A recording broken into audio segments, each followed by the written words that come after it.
السلام علیکم.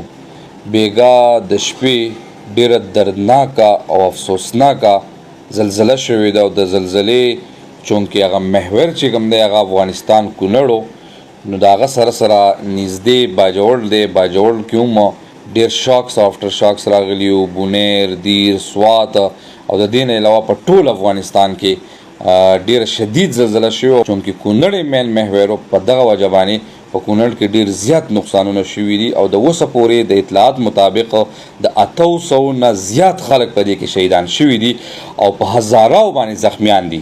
نو زما خو یو دوه خاص دي.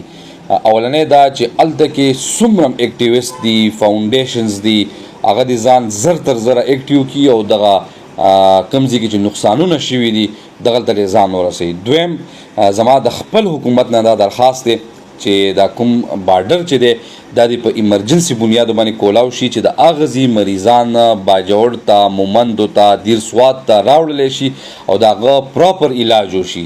درېیمه دا چې زمونږ په شانته چې په لاس کې ډېر څه نشته دی خو لږ ډېر خپل وس کولی شو، موږ له دا اجازت راکړی شي چې هلته کې لاړ شو او د خپلو ورونو سره اوږه په اوږه باندې ودرېږو او څه چې زمونږ نه کېږي نو د هغو سره خپل مدد وکړو. لہذا دا درې ریکویسټ وي خو دا دوه کې بیا هم ټایم شته دی، داسې په اسانه باندې موږ ته اجازت نشي میلاوېدلی. خو زما د ټول افغانستان ورونو ته دا خاص دی چې جلد از جلد هلته کې ورسیږي او څومره چې ایمرجنسي ضرورت دي موږ به په سوشل میډیا باندې فاینانشل کوشش به دا کوو چې یاره موږ د دې نه مدد وکړو. خو تاسو هلته کې چمتو شئ او زر ته زره دغه ځپلي خلکو، د دغه زخمیانو، د دغه دردېدلو خلکو مدد ته ورسیږئ. ډېره مننه. د الله په امان.